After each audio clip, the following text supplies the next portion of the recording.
Hi, today we're going to make Pol Roti or coconut roti Sri Lankan style. For that, the ingredients that you will need are to make 4 rotis, you will need 4 cups of flour, 1 cup for each roti. For each cup of flour, you will need 1 tablespoon of grated coconut, salt to taste.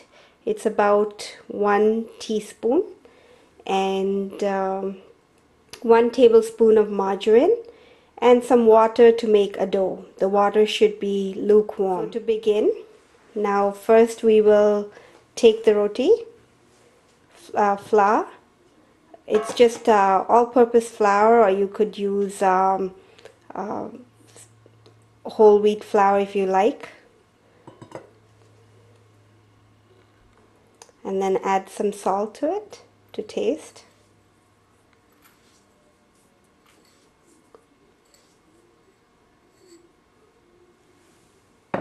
Mix it.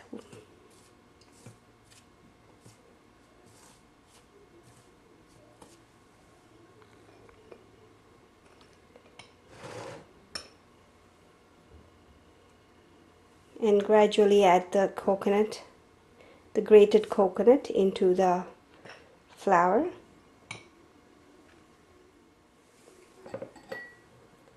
After the coconut is added in, you can add the margarine or the butter. We're using margarine, but it'll taste even better with butter, I guess.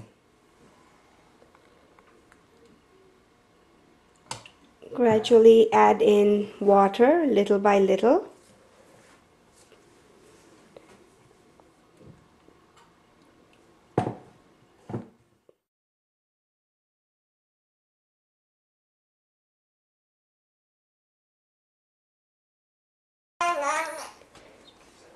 And now he's just smoothing it out with a little bit of butter on top so that it doesn't stick.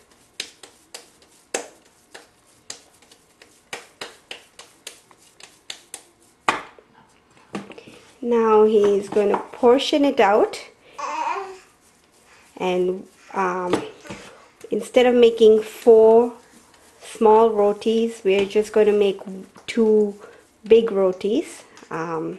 So he's divided the dough into 2 portions and smoothing it out. Alright, so once you have your dough formed and separated into the number of rotis that you want to make, you will need a plate or some flat surface where you can flatten the roti. It's going to be done manually, not, with your hands, not using a rolling pin or anything. And for that you will just need, because you've already put some butter on the roti not to stick, you will need to apply some of the butter onto the plate as well. So my husband's just got a piece of paper napkin that he's folded up, and he's going to use that to apply the butter onto the plate.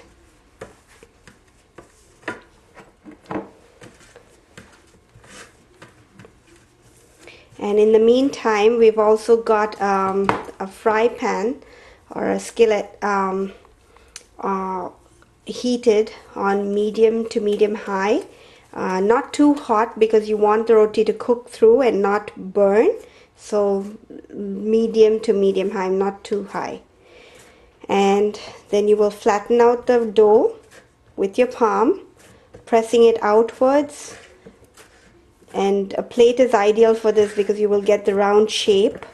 And it looks nice too.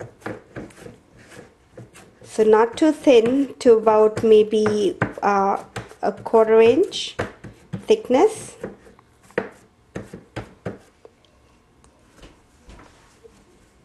And then once that's ready, you can grease the pan. So we're using some of the butter onto the pan as well.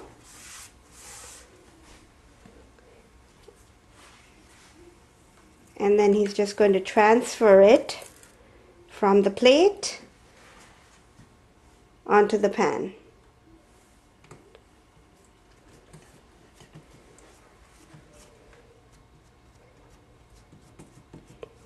So like I said, the pan should not be too hot, but just on medium, so that it gives the roti time to cook through, and the outsides will form a little bit of a hard crust, but inside it'll still be very nice and soft, and the very authentic taste of Sri Lankan pol roti with the coconut chunk, tiny bits of coconut in between. And you're looking for it to dry out on the top. So once it starts to dry out on the top, then it's time to flip it over to the other side. Using a non-stick pan is very easy, because you won't have the problem of it sticking to the pan. In spite of that, we do grease the pan just for flavor really, and not because the roti will stick to it. And as you can see, so that it's got a little bit of crust here. This is not too hard. This is sort of a soft crust, but if you wanted to make a harder crust, you would just leave it on for a little longer and wait for some of the spots to turn brown to black, depending on how hard you wanted it. It won't burn through, it'll just harden the crust, that's all.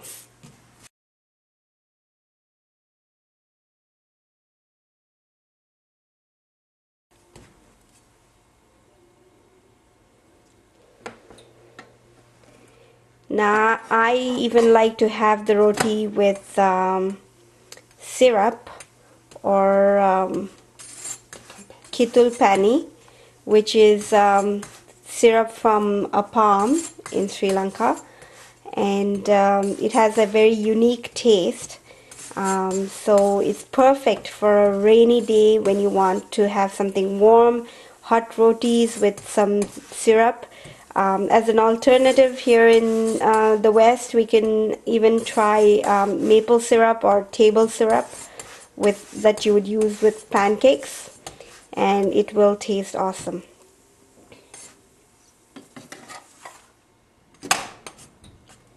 So as you can see, the top of the roti looks dried out, and it's forming the dark brown spots. And the more you keep it on the flame, on the stove, the spots will start to get darker. You may even end up with a few black spots. That's okay. It's perfectly edible, and it will add more flavor to the roti, as long as you're not burning it completely through. But it does add flavor, and he's just pressing it down in the middle of the dough just to make sure that it cooks through. You can do this with your hands if you can bear the heat, or you can use a spoon.